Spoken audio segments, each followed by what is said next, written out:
Sejam bem-vindos ao primeiro, é isso aí, primeiro projeto piloto, o vídeo piloto, na verdade, né? De uma série que eu pretendo desenvolver aqui para esse canal. A Cybersphere, uma esfera cibernética que trata de inteligência artificial, machine learning e principalmente segurança cibernética. A ideia aqui é compartilhar com vocês a minha jornada de aprendizado nessas áreas, como inteligência artificial, aprendizagem de máquina, visão computacional impactam no meio de segurança cibernética, né? Nos ambientes de segurança cibernética.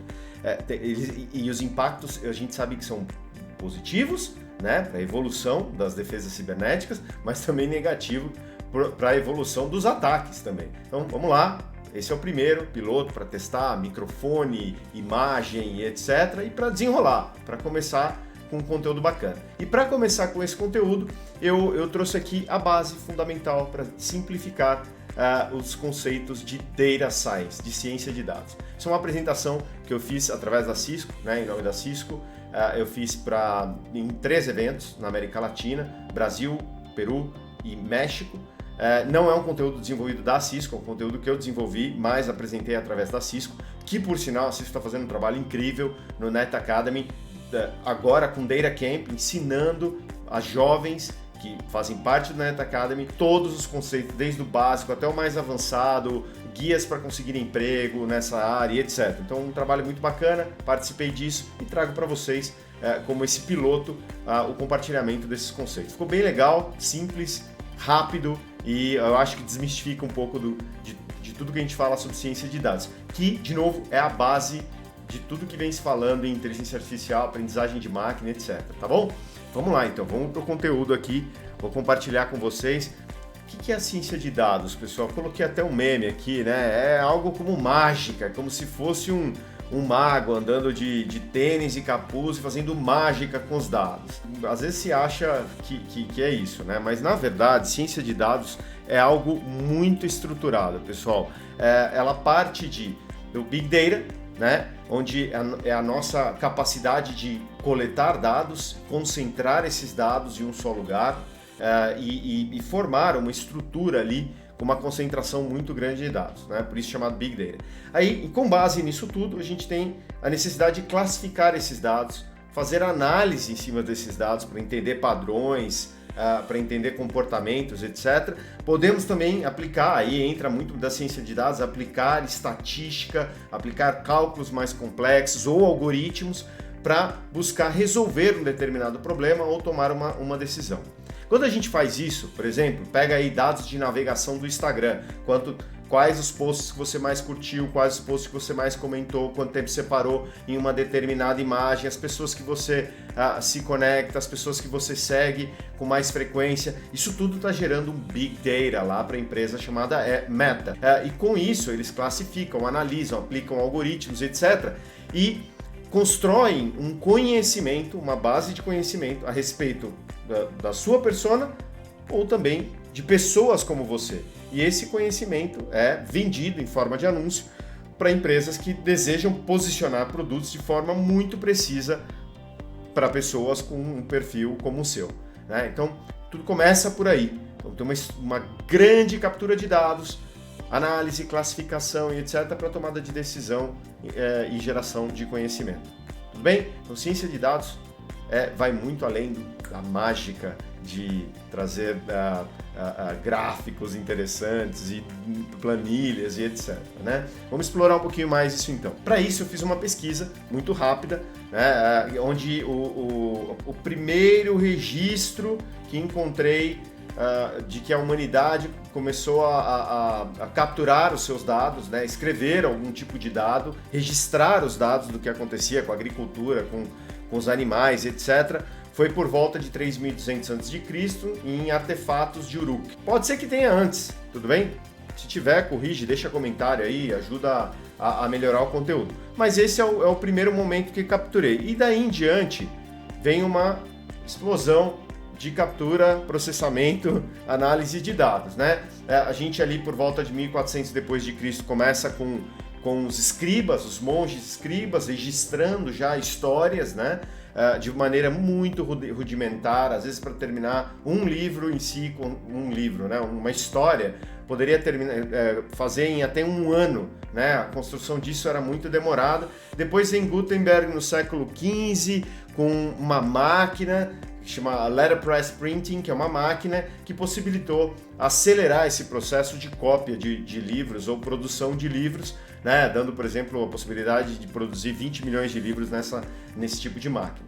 Então ali a gente está de forma muito analógica produzindo os dados, ou produzindo e registrando dados, né? Depois vem Alan Turing, em 1936, ali durante a guerra, com uma necessidade muito grande de decodificar mensagens de guerra e com a possibilidade de, com essa decodificação, saber da estratégia inimiga e salvar milhões de vidas. Aí. Uma máquina bastante rudimentar, mas já com alguma capacidade de cálculo para poder fazer decodificação de mensagens durante o período de guerra. Bem rudimentar, hoje se a gente pegar a nossa calculadora, ela tem uma capacidade de processamento muito maior do que teria essa máquina de Turing, que ela é muito mais um conceito em si do que propriamente um hardware, né? Tem também depois um marco importante, né, o marco da exploração de dados básicos ainda, né? Dados de anotação, dados de planilhas de controle, etc., onde John Tukey, 1960, começa a explorar muito melhor esses dados e dá origem ao tema de análise exploratória de dados, tá? Ainda rudimentar, com as formas de captura que nós tínhamos naquela época. Quando o ser humano começa a gerar mais dados, né? Obviamente dados aí muito analógicos, a gente começa a ter, e aí depois vem a entrada do computador também, onde a gente começa a gerar um pouquinho mais de dado digital, mas dado digital volátil, né? Às vezes nem a capacidade de gravar a gente tinha que gravar no disquete para se tornar mais permanente, mas nesse momento a gente começa a gerar um pouco mais de dados. Em 1970 começa a se estruturar os dados, processar dados estruturados com bancos de dados relacionais. A gente começa lá atrás, falando dos bancos de dados que a gente usava com linguagens como Clipper, DBase, os bancos, né? Então, de forma mais simples, a gente conseguiu estruturar e correlacionar dados digitais já, né? Então, com os dados que passavam a ser processados nas empresas, a gente começou a organizar isso ainda melhor. Mas a gente tinha uma dificuldade, que era o quê? Guardar esses dados, guardar grandes volumes de dados, ou processar grandes volumes de dados. A gente conseguia, né, ir registrando tudo que estava acontecendo ali de forma bastante simples. E um marco importante vem em 2007. Se eu não me engano, essa pesquisa vem da Harvard, e não é para ganhar credibilidade não, pessoal, é porque realmente tem uma pesquisa em cima disso, onde em 2007 a gente tinha um estudo que dizia que naquele momento a gente já tinha armazenado mais dados digitais do que a história da humanidade em dados analógicos. Dados analógicos como CD, discos, papel, livros, fotos, jornais e etc. Tá bom? Então a gente já estava armazenando de forma digital muito mais dados do que a humanidade já tinha armazenado em termos na condição analógica, né? Mas mais importante agora, né? 2010, eu acho que a grande explosão disso tudo, até com a introdução do termo Big Data. Nesse momento, tudo que estava sendo transacionado de internet, em empresas, em casa, etc., começava a gerar uma quantidade de dados muito grande e a gente começou a ampliar a nossa capacidade de armazenar tudo isso num conceito de grande Big Data, de Data Lakes, etc., onde a gente conseguia estruturar tudo em um lugar só. Mas bacana, consegui estruturar tudo em um lugar só, o que eu faço com isso? Estou guardando dado, né? Quem muito tem, nada tem. Só comecei a guardar um monte de ruído. E como é que eu sei a diferença entre o sinal e o ruído daquilo que eu estou guardando? Lá para 2011, com essa maior capacidade de guardar dados, a gente começou foi quando começou a surgir os cientistas de dados, que, né, tem uma origem em matemáticos, estatísticos, que já trabalhavam muito bem com números e com dados e começaram a explorar muito mais esse meio digital com ferramentas, com linguagens de programação como Python, R, etc. Começaram a explorar isso um pouquinho melhor, né? linguagem de programação daquela época, tá? Eu não me recordo a data de início de Python ali, mas linguagem de programação daquela época mesmo. A gente tinha Visual Basic, Delphi, etc. Muito se desenvolveu aí .NET e muitas outras, PHP também, muitas outras já estavam aí e o pessoal já estava usando muito isso. Então vem o surgimento dos cientistas de dados. No estado atual, imagina, hoje em dia, só voltando um pouco, né? Em 2010, 2011, a gente já estava ampliando muito a nossa capacidade através de internet, começando esse negócio de jornada de nuvem aí, a gente já estava ampliando muito a nossa capacidade de armazenamento e de processamento, que é muito importante. Agora, com a consolidação de tudo que a gente tem em nuvem, AWS, Google, Azure e etc., a gente já tem uma capacidade que eu diria que é praticamente infinita. Ela só não é infinita porque a gente sabe que tem um meio físico, mas impossível de mensurar, diria hoje. A gente ampliou muito a capacidade de armazenamento desses dados, gigantesco, algo impressionante, e a capacidade de processamento também, porque as máquinas, né, estão disponíveis para fazer um processamento gigantesco de dados a qualquer momento. Além disso, com 5G e internet de alta velocidade, a gente aumentou também a capacidade de transmissão desse dado. Ou seja, para o dado chegar aqui da nossa casa até um servidor do Google, Facebook, Microsoft, está cada vez mais rápido e fácil. E lá ele encontra, né, tem uma infraestrutura disponível gigantesca. Com isso, os cientistas de dados ganham mais peso, porque a ciência de dados, com uma massa maior de dados, provê um resultado muito melhor, né? A gente consegue ler dados históricos, uma série histórica com uma quantidade de dados muito maior e consegue fazer uma projeção mais acurada, aplicando estatística e aplicando alguns algoritmos aí. Então hoje, o volume de dados disponível é gigantesco e a capacidade de processamento ajuda muito também. Então um exemplo interessante aqui, né? Por que esses carros autônomos, inclusive um Tesla, ele não tem toda realmente autonomia e etc. que ele poderia ter, ou que nós desejaríamos que tivesse? Porque ele coleta dados, uma quantidade muito grande de dados quando ele está andando, ele faz a leitura de todos os pixels do que está acontecendo ali ao redor do veículo, né? E calcula a probabilidade de coisas acontecerem para que ele possa mandar comandos para o veículo.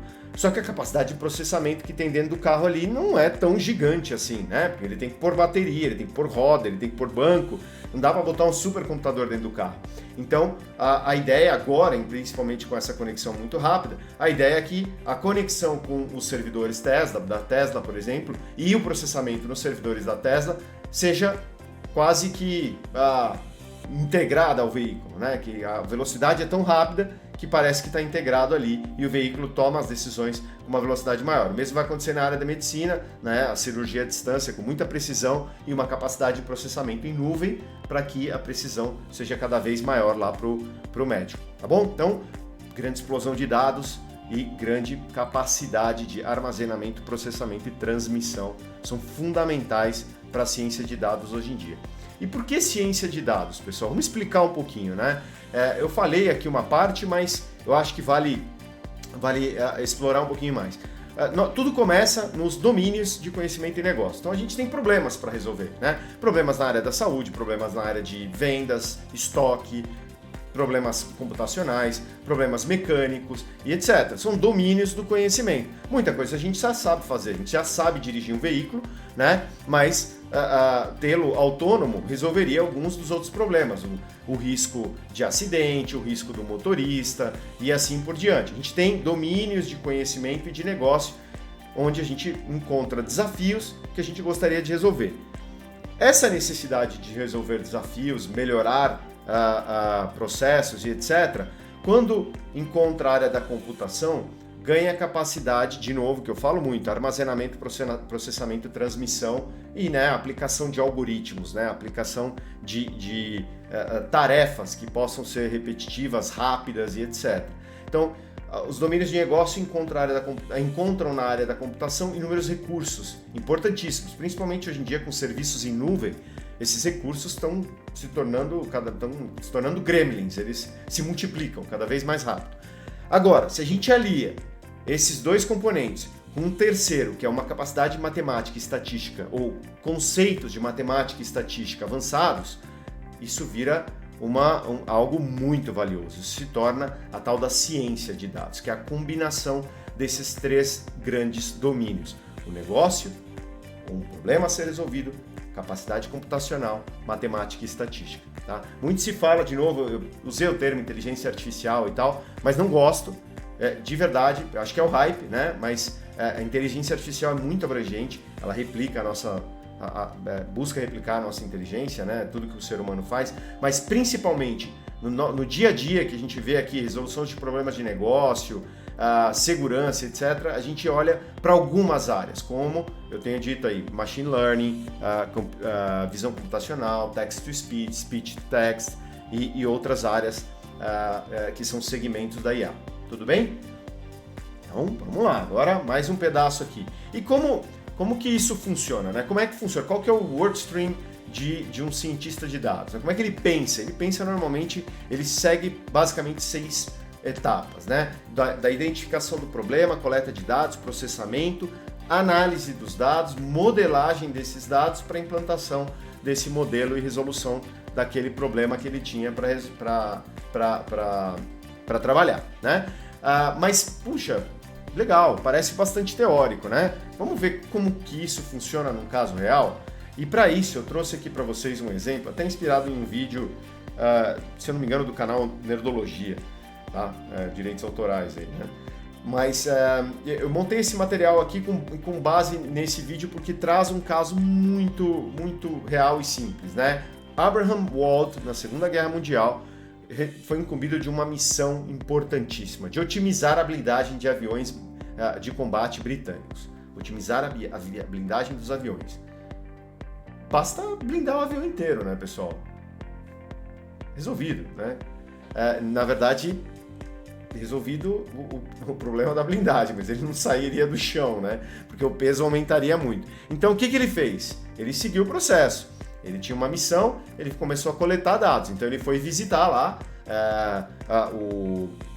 a base onde os aviões estavam, onde os aviões retornavam, e começou a analisar cada ponto onde o avião sofreu algum dano, né? Ou foi atingido por balas e etc., né? Ou alguma peça danificada e tudo mais. Então ele foi mapeando tudo isso, foi consolidando esses dados, montando aí de forma gráfica um desenho do avião e todos os pontos mais sensíveis, os pontos, na verdade, os pontos mais atingidos, não necessariamente os mais sensíveis, os pontos mais atingidos, com base, obviamente, na sua observação. E foi processando esses dados. Na hora que ele processa esses dados, ele começa a fazer uma análise mais aprofundada, pensando como um cientista de dados. E ele falou, poxa, ele percebe, legal, eu consegui uma base de dados incrível aqui de todos os pontos críticos que foram mais atingidos dos aviões que retornaram à base. Mas e os aviões que não retornaram? Porque esses são realmente o problema. Se ele não retornou, ele foi atingido, foi abatido. E esse sim é um problema a ser tratado, porque os que voltaram, apesar de ser abatidos, eles sobreviveram, né? Então, com base nisso, ele foi buscar mais informação, buscar quais foram, quando esses aviões foram atingidos, fazer praticamente um pós-mortem ali, né?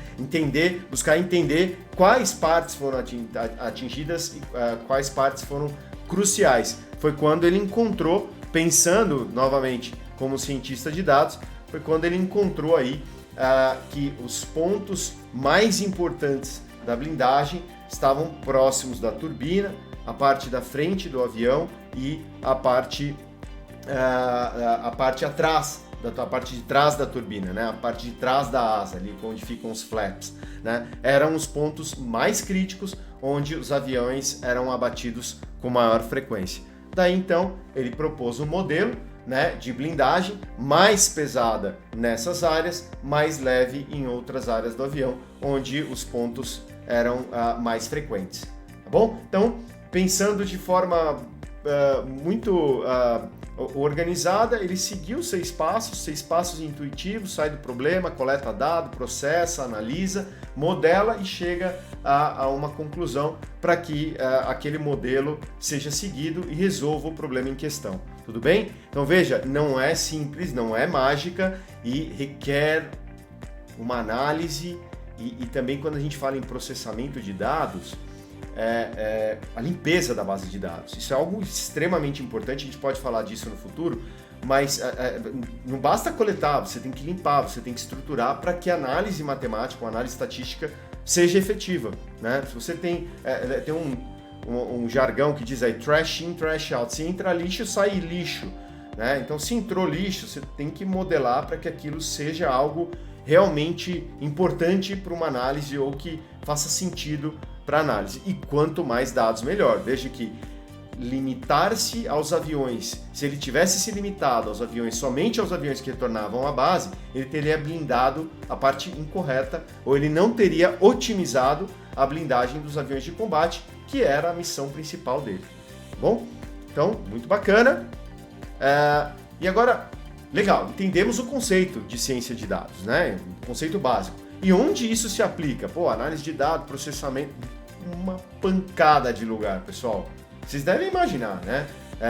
Falei em social media, tudo que a gente consome e as empresas empurrando anúncio para nós. Mas na educação, por exemplo, a inteligência artificial ou aprendizagem de máquina, visão computacional, text-to-speech, tem ajudado alunos a receberem melhor o conteúdo, a serem mais efetivos aprendendo e os professores também a serem mais efetivos ensinando aqueles alunos. Isso acontece, tem casos reais na China principalmente, onde não só a aprendizagem de máquina, não só a coleta de dados na sala de aula e o processamento disso são utilizados, mas também a visão computacional. Câmeras observam os alunos, veem se eles estão prestando atenção, se eles estão injuriados, se eles estão tendo algum tipo de dificuldade, cruzam esses dados com o desempenho do aluno, com a matéria que está sendo ministrada, com o professor, e a tonalidade de voz do professor e tudo mais, e podem melhorar a efetividade do ensino. No varejo, oferta de produtos, a gente fala, é muito próximo do social media, né? Na medicina, tanto para melhorar a saúde, descobrir cura de doenças, vacinas e etc., mas também para melhorar o fluxo médico. Dentro de um hospital, por exemplo, você identificar que tipo de paciente tem que ser atendido primeiro, qual a urgência e etc., né? Construção, mesma coisa, para melhoria de custo-benefício, ganhos de produtividade na construção, compra dos materiais mais resistentes e etc., né? Um último aqui, dois últimos, dois para terminar. O setor bancário, para análise de fraude, para oferecer produtos para nós, tem uma aplicação intensivíssima de aprendizagem de máquina e também da visão computacional para fazer o nosso reconhecimento facial, né? Agora, os bancos entram também com as assistentes digitais para tornar a nossa vida cada vez mais fácil. E um último que eu gostaria de mencionar é a parte de governo mesmo, né? O próprio governo pode oferecer oferecer serviços à população, entendendo melhor os dados que a gente já coleta por censo, por IBGE, por aplicativos, etc. O governo pode prover serviços cada vez melhores à população e buscar economia, né? Não vamos falar em corrupção, que também dá para fazer combate à corrupção utilizando aprendizagem de máquina e muito mais, né? Mas para trazer economia para o Estado. Então o governo também pode se beneficiar muito disso. São vários os setores, tá bom, pessoal? Agora, a ascensão da linguagem do machine learning, que eu tenho falado bastante, né?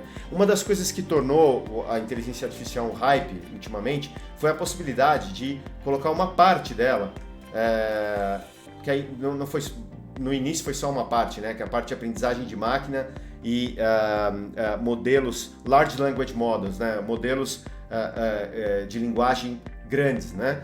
Que foi o ChatGPT, as assistentes digitais.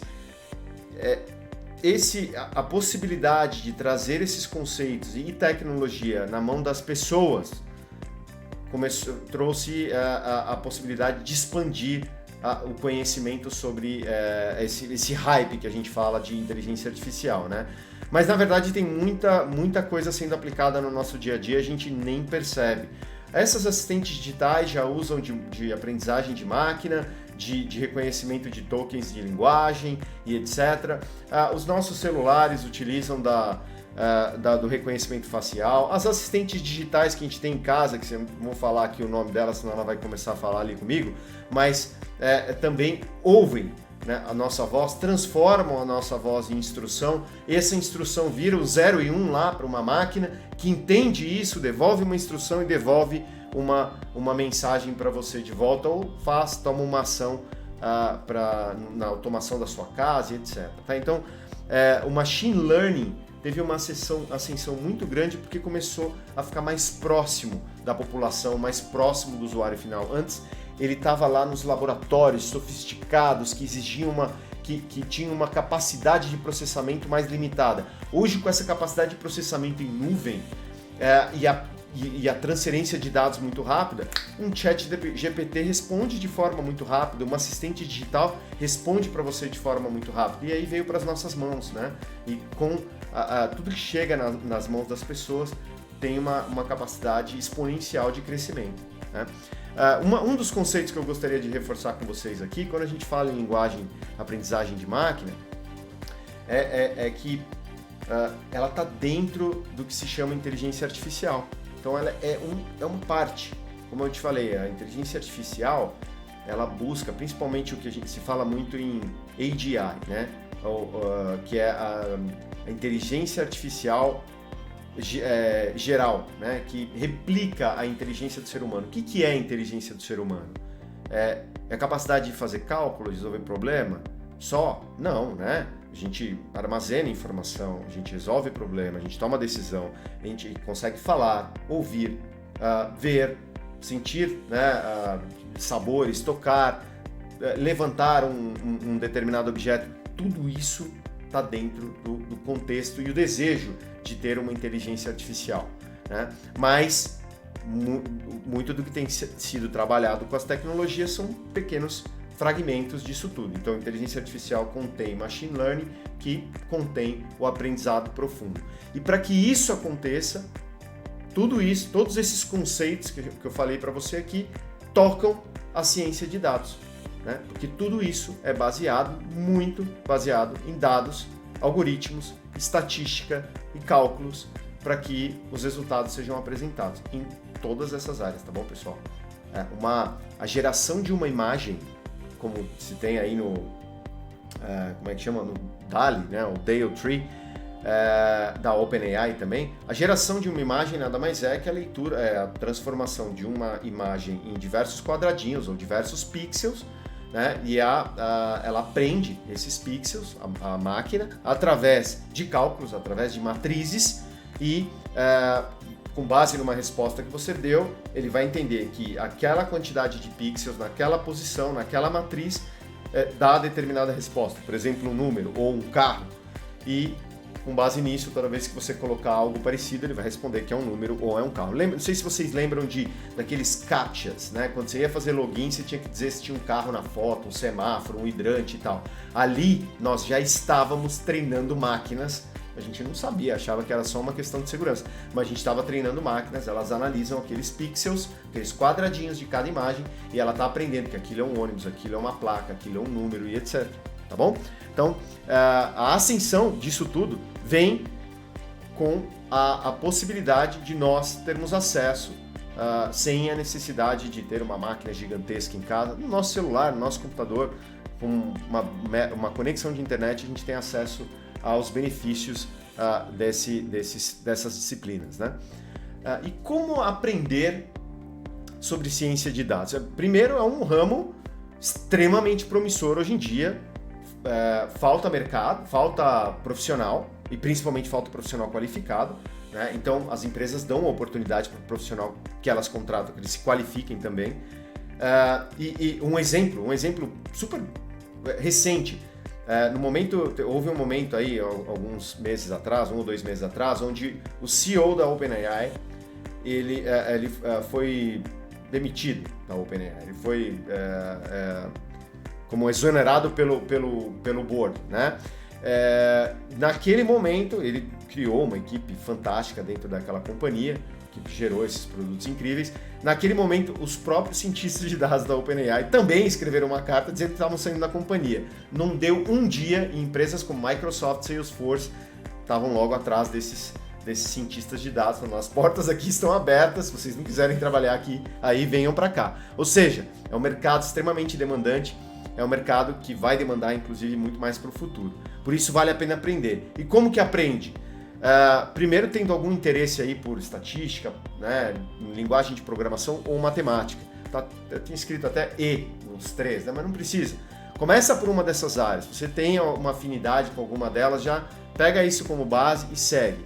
É importante aprender uma linguagem de programação para você ter contato, como por exemplo Python, que é mais fácil, ou R, que é muito usado para ciência de dados e estatística. Então, ter um contato com uma linguagem de programação é extremamente relevante. Saber de alguns conceitos de estatística, por cima, pessoal, não é para ser estatístico, tá? É probabilidade, né? Defeitos, erro, desvio padrão. Então, uma noção básica. Você fala, pô, Kleber, mas noção básica? Isso, uma noção básica. Por quê? Porque existem muitas bibliotecas que você pode usar hoje em dia com código já pronto, com a estatística já pronta e super avançado. Tem PyTorch, tem TensorFlow, que já prevêem os algoritmos, os cálculos necessários e você vai precisar saber usá-los através das linguagens de programação.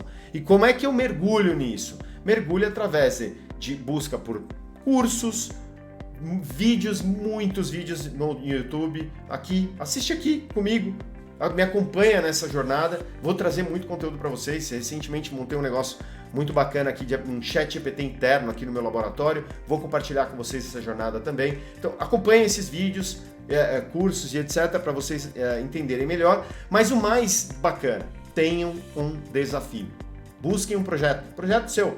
Quero fazer um reconhecimento de imagens de cachorro em casa, né? Pega um projeto e começa a desenvolvê-lo. Mas eu não sei nada. Tudo bem, então o que você precisa aprender? Precisa aprender como é que eu faço reconhecimento de imagem. Fiquei sabendo que tem em Python, tá bom? Onde fica?